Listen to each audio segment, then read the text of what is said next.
Noong mga nakaraang video ay napag-usapan natin yung patungkol sa isang SMPS or sa isang switch mode power supply. And mayroon tayo dun ng part na hindi na-discuss ng maayos, which is patungkol doon sa output sensor and reference section, feedback and error amp. Which is ito yung section na involve kung paano nga ba nagre-regulate ng output voltage ang isang SMPS. At ito yung pag-uusapan natin ngayon. So bago tayo magpatuloy ay i-recap muna natin kung paano nga ba gumagana ang isang SMPS or ang isang switch mode power supply. So yung ating 220 volts AC mula sa ating wall outlet ay dediretso sa ating first section, which is yung protection and EMI filter. Kung saan dito natin makikita yung ating protection circuit kagaya ng fuse, varistor, thermistor, etc. Kung saan sila yung ating first line of defense kung sakali man na magkaroon ng problema sa ating circuit. At syempre, dito din natin makikita yung EMI filter kung saan tinatanggal nito yung mga high frequency noises na maaaring sumasabay sa ating main AC supply na maaaring makasira sa mga sensitive na circuit. So after ma-eliminate ng EMI filter yung high frequency noises, ay dediretso na ito sa ating rectifier kung saan dito na kino-convert yung 220 volts AC into pulsating DC. And from pulsating DC, ito naman ay dediretso sa main filter capacitor para matanggal yung pulsating DC at para magkaroon tayo ng pure DC. At yung output naman ng main filter capacitor ay dediretso naman sa isang chopper transformer na siniswitch on and off ng napakabilis gamit ang isang transistor, which is typically isang MOSFET.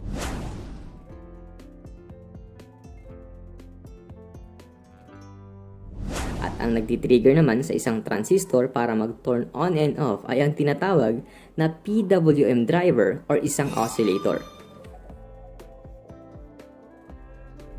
At syempre, essential sa PWM driver yung tinatawag na supply voltage para sa gumana. At dyan napapasok yung tinatawag na startup voltage at running voltage.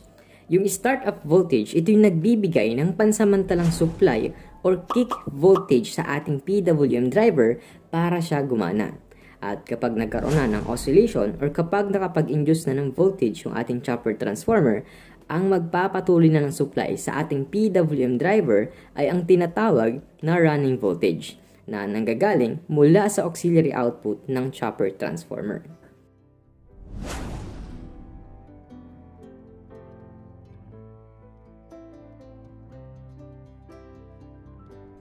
At dahil nga mayroon na nang na-induce na voltage sa auxiliary, malamang ay mayroon na rin nang na-induce na voltage sa secondary section ng chopper transformer na syempre ay dadaan sa isang rectifier na dadaan naman sa isang filter circuit kagaya ng capacitor at inductor.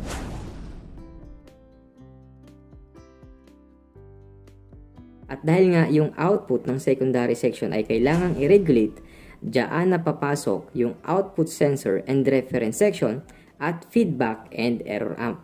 So sila yung involved kung paano nga ba nagiging regulated yung output ng ating SMPS. At sila yung tagadikta sa PWM driver kung kailangan pa bang bilisan o baguhin yung kanyang duty cycle or yung bilis ng pag-turn on and off ng MOSFET. Nang sa ganun ay mabago din yung nai-induce na voltage ng chopper transformer. At yung section na yan yung ating pag-uusapan kung paano nga ba sila gumagana. So para ma-monitor yung output voltage na dinideliver ng isang SMPS sa kanyang load, malamang ay kailangan mo ng sample output voltage. At dyan napapasok yung output sensor and reference section. Pero sa ibang reference, ang tawag nila dito ay sampling circuit or sensing circuit. Pero ano nga ba yung pinakatrabaho ng section na to? Okay, kadalasan kasi sa mga SMPS, kapag sinabi nating sampling circuit, ang palagi nating makikita dito ay isang voltage divider.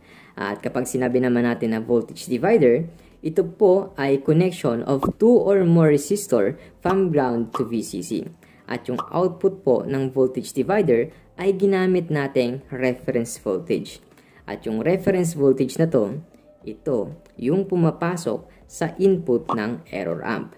At kapag sinabi naman po natin na error amp, sa ibang reference ang tawag po nila dito ay error detection circuit, which is basically consist ng isang integrated circuit na mayroong part number na TL431. At yung TL431 po ay isang adjustable precision shunt regulator. At ang trabaho po nito ay taga-monitor ng output voltage mula doon sa sampling circuit, which is basically isang voltage divider. At yung output naman ng TL431 ay dediretso naman sa isang opto-isolator or optocoupler. Basically po ang isang opto-isolator or optocoupler po ay consist ng isang infrared LED at isang phototransistor. At ang mode of communication lamang nila ay liwanag. Sa madaling salita, wala po sila ng internal electrical connection. At ang pinaka-main purpose po dito ng opto-isolator or optocoupler ay para magkaroon ng electrical isolation from primary section ng SMPS doon sa secondary section ng SMPS. At para mas lalo po kayong maliwanagan tungkol sa TL431 at opto-isolator, ay maaari nyo pong bisitahin yung ating video patungkol dyan. Pero bago po tayo magpatuloy, ay pahapyawan muna natin yung mga components na ating mai-encounter sa ating discussion kung paano nga ba sila nag-cooperate. So, unahin muna natin doon sa TL431 or doon sa Adjustable Precision Shunt Regulator. At kung titingnan nyo yung kanyang schematic symbol, para siyang isang Zener diode na mayroong kakayahang mag-adjust ng kanyang output voltage. Depende sa pumapasok sa kanyang reference pin. Pero hindi po ito isang Zener diode. Ito po ay much better replacement sa isang Zener diode. At ito po yung kanyang equivalent block diagram. Ito po ay composed ng isang comparator, NPN transistor, diode, at isang reference voltage which is equivalent to 2.5 volts. At alam naman natin na ang isang comparator ay mayroong kakayahan magkumpara ng isang signal based doon sa pumapasok sa kanyang dalawang input, which is yung inverting at non-inverting input. Basta lagi nyo lang pong tandaan na yung sign na positive at negative. Yung negative sign, yun po yung inverting input. At yung positive sign naman, yun yung non-inverting input. At based sa operation ng isang comparator, kapag mas mataas yung pumapasok doon sa positive input kumpara doon sa negative input, ang magiging output ng ating comparator ay high or 1. In short, mayroon siya ng output. At kapag mas mataas naman yung pumapasok doon sa negative input kumpara doon sa ating positive input, ang magiging output ng ating comparator ay low or 0. In short, wala siya ng magiging output. At kung i-analyze natin yung block diagram ng TL431, yung reference pin ng TL431 ay dumiretso sa positive input ng comparator. At doon naman sa negative input ng ating comparator ay mayroong nakaabang na 2.5 volts na reference voltage. Sa madaling salita, para magkaroon ng output yung ating comparator ay dapat maabot niya or malampasan niya yung Vref na 2.5 volts doon sa negative input ng ating comparator. Kaya dapat ay mayroong pumapasok na 2.5 volts o higit pa doon sa positive input ng comparator, which is yung reference pin ng TL431. Dahil kapag bumaba pa sa 2.5 volts yung pumapasok doon sa reference pin ng TL431, malamang ay walang magiging output yung comparator at wala ding magti-trigger doon sa base ng NPN transistor para siya gumana. So, ganun lang po kasimple kung paano gumagana ang isang TL431. Pero kung gusto nyo pong mas lalong maintindihan ang isang TL431 or yung Adjustable Precision Shunt Regulator, ay maaari nyo pong bisitahin yung ating video patungkol dyan. Ngayon naman ay magtungo naman tayo sa isang opto-isolator or optocoupler kung paano nga ba ito gumagana. At kung titingnan nyo maigi yung internal structure ng isang opto-isolator or optocoupler, basically, ito ay composed ng isang infrared LED at isang phototransistor. At kapag nag-emit na ng infrared light yung infrared LED, ito ay dediretso sa base ng phototransistor para siya mag-operate or mag-conduct. Tandaan natin na yung conductivity ng phototransistor ay nakadepende sa intensity ng liwanag na nai-emit ng infrared LED. Siyempre, kapag mas mataas yung liwanag, mas mataas yung conductivity. At kapag mahina naman yung liwanag na nai-emit ng LED, mahina din yung conductivity. Ganun lang siya kasimple. So, palagi po nating tatandaan na pagdating sa isang SMPS, Yung phototransistor po sa optoisolator or optocoupler ay nagsisilbi bilang isang output device. At yung infrared LED naman po ay nagsisilbi bilang isang input device. At yung intensity ng liwanag na na-generate ng isang infrared LED ay nakadepende sa level at potential DC error voltage na nanggagaling sa error detection circuit. Ngayon naman ay meron tayo dito ng napakasimpleng diagram kung saan makikita natin dito yung output sensor and reference section or yung sampling circuit, error amp or yung error detection circuit at yung feedback. So syempre mag-uumpisa yung ating kwento doon sa output voltage natin kung saan nakakabit yung ating sampling circuit. So, tandaan lang po natin na kapag multiple output po yung isang chopper transformer, hindi po ibig sabihin nun lahat yun kinabitan ng sampling circuit. Tandaan natin, isa lang po doon yung kinuhaan ng sample voltage para i-monitor. Halimbawa, nagkaroon na ng output voltage doon sa secondary section ng chopper transformer. Siyempre, yung output voltage na yun ay kailangan nating i-monitor kung mataas ba, mababa ba, o sakto lang. So, yung output voltage na yon ay papasok sa output sensor and reference section or yung sampling circuit na tinatawag, which is basically isang voltage divider. Tandaan po natin na ang output ng isang voltage divider ay dependent sa pinagkunan niya ng supply. Kapag tumataas yung output voltage na kinuhanan ng voltage divider, syempre tataas din yung output voltage ng voltage divider. At kapag bumaba naman yung supply na kinuhaan ng voltage divider, bababa din yung output voltage ng voltage divider. Pero ang tanong dyan, ilan ba dapat yung angkop na voltage output ng isang voltage divider or ng sampling circuit? At ang sagot dyan, 2.5 volts. Mamaya sasagutin ko po kung bakit 2.5 volts.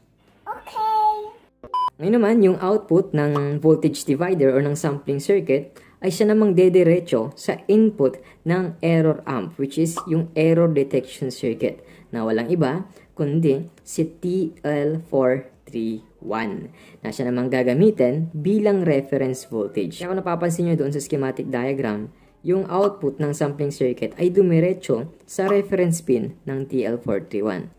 Ngayon, balik tayo dun sa tanong na kung bakit 2.5 volts yung dapat maging output ng sampling circuit.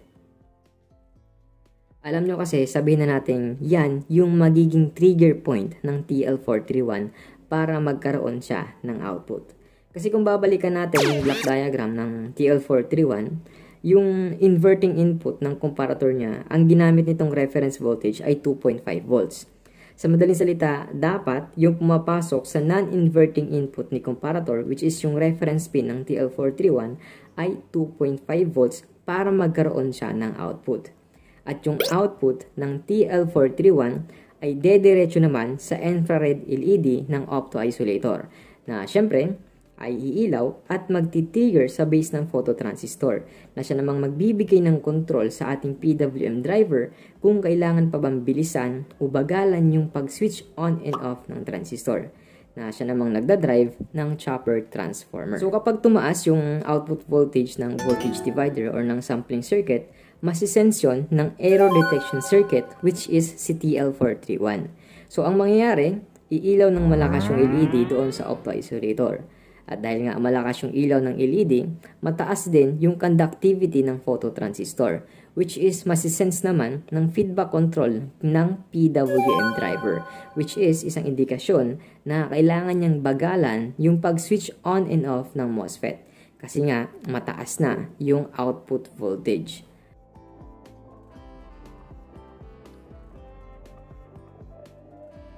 So, ganun din yung nangyari kapag bumaba pa sa 2.5 volts yung pumapasok doon sa sampling circuit. Masisense yun ng error detection circuit which is si TL431. At ang mangyari, hindi siya matitrigger. At dahil doon, hindi niya mapapailaw yung LED sa optoisolator.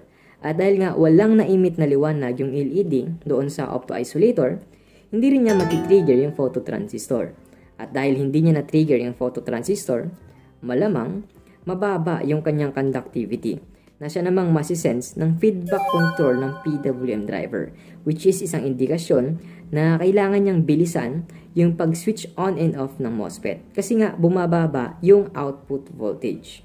So take note, hindi po ito nangyayari sa loob ng 1 minuto. ito po ay nangyayari ng mas mabilis pa sa 1 segundo. So, meron po tayo dito ng isang maliit na switch mode power supply or ng isang SMPS. At ito pong SMPS na to, ito yung ginagamit namin sa aming CCTV sa bahay. So, ginawa ko lang siya para sa video demonstration na to.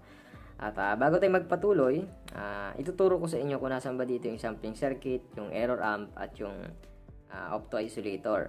So, kung titingnan nyo po, itong square na to, ayan, yung merong part number na PC817, ito po yung tinatawag natin na opto-isolator or optocoupler.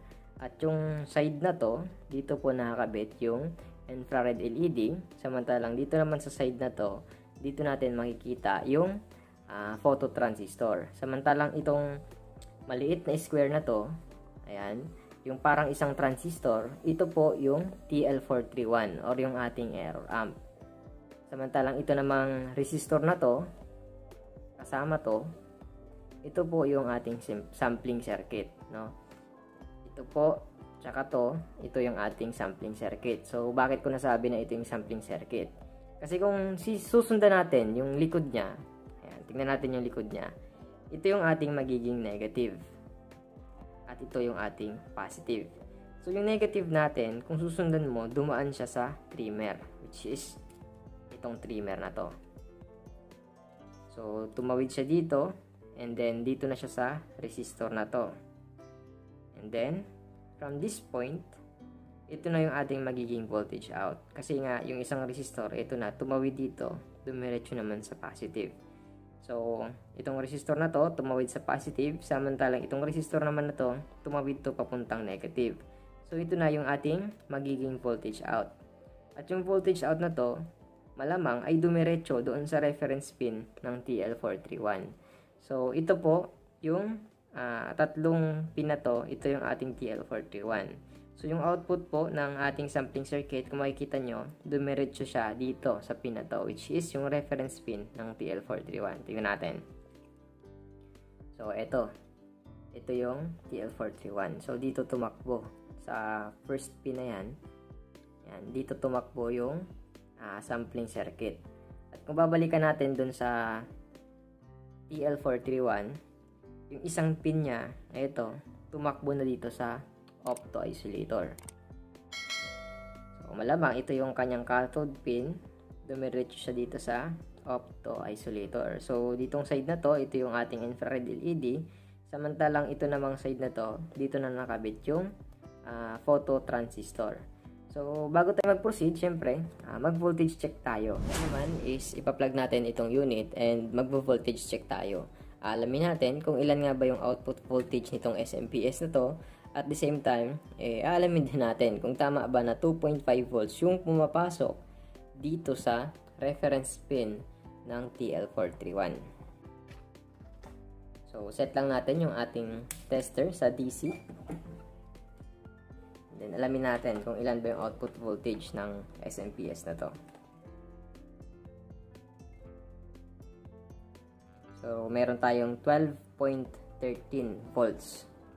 And tingnan natin kung tama ba na 2.5 volts yung pumapasok dito sa reference pin ng TL431.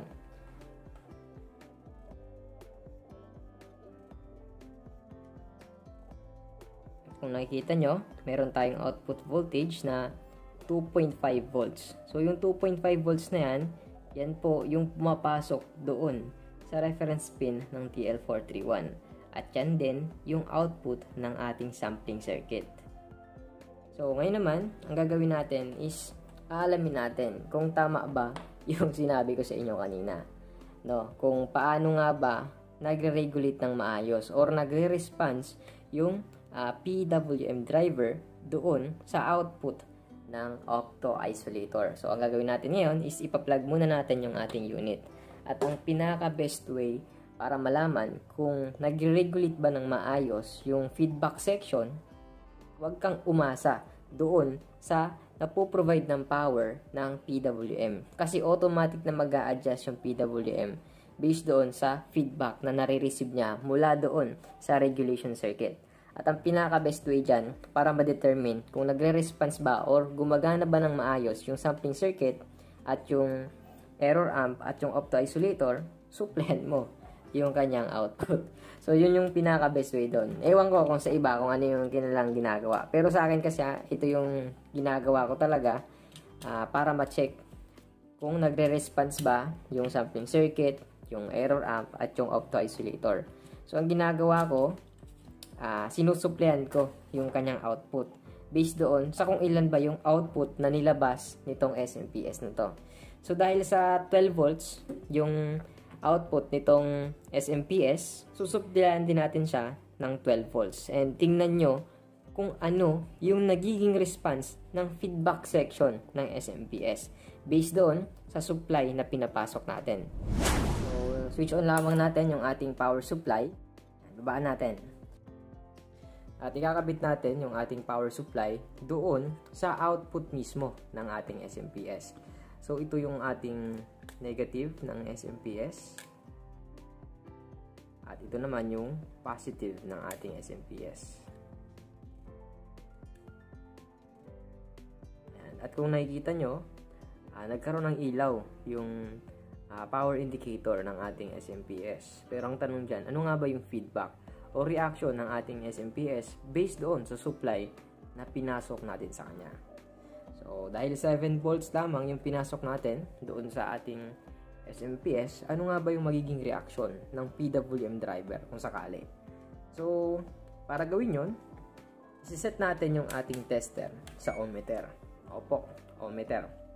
And then, mag-aabang tayo doon sa output ng ating opto-isolator. So, mag-aabang tayo dito sa output ng ating opto-isolator. Dito po tayo mag-aabang. Diyan tayo mag-aabang.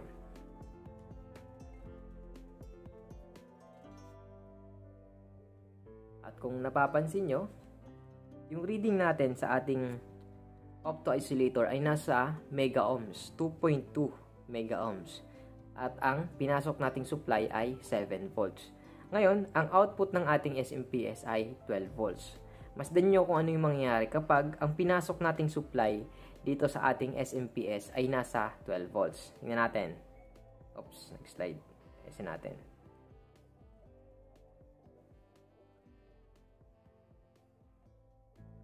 Ayun.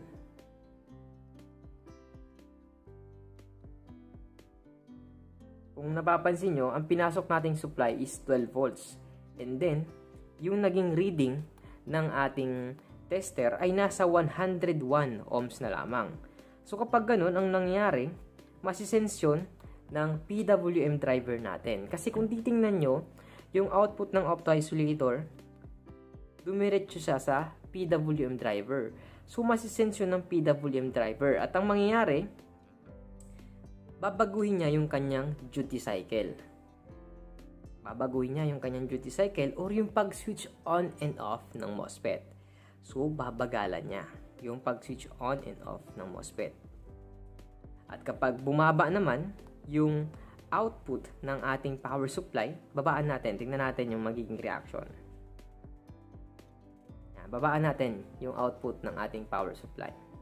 Tingnan nyo yung magiging reaction na naman ng PWM driver. So, meron tayong masusukat na 2.2 mega ohms. So, masisense na naman yun ng PWM driver. So, ang gagawin niya, bibilisan niya naman yung pag-switch on and off ng MOSFET. So, mag-i-induce na mataas na voltage yung ating chopper transformer. Hanggang sa maabot niya yung output na angkop para sa kanya. Okay, pagdating sa voltage regulation ng isang SMPS, ang isa sa major player dito ay yung sampling network or yung sampling circuit natin. Kasi nga, sabi ko sa inyo, ang sampling circuit is physically composed ng isang voltage divider. At nasabi ko rin sa inyo na ang voltage divider ay dependent sa kung ano man yung output voltage na pinagkunan niya.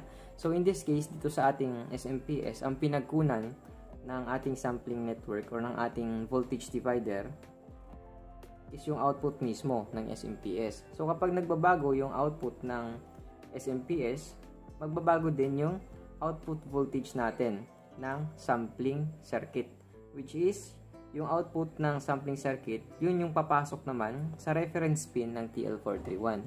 So, depende sa pagbabago ng sampling circuit or sa voltage na napoprovide ng sampling circuit. Doon din magdedepende yung ating error amp.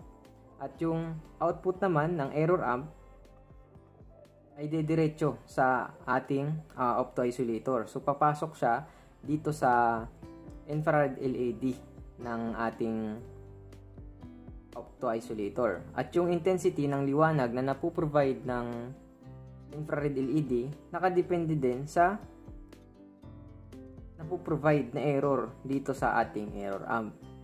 At kung susundan nyo kasi, once na nagkaroon ng output itong ating phototransistor, ibig sabihin nun, nagkaroon ng ini-emit na liwanag yung ating infrared LED dito sa ating opto-isolator. At kapag nangyari yun, merong liwanag dito sa ating infrared LED, malamang active yung ating TL431. So kapag active yung ating TL431, ibig sabihin, mayroong pumasok sa kanyang reference pin na 2.5 volts o higit pa. So kapag tumaas pa sa 2.5 volts, syempre tataas din yung intensity ng liwanag ng ating infrared LED.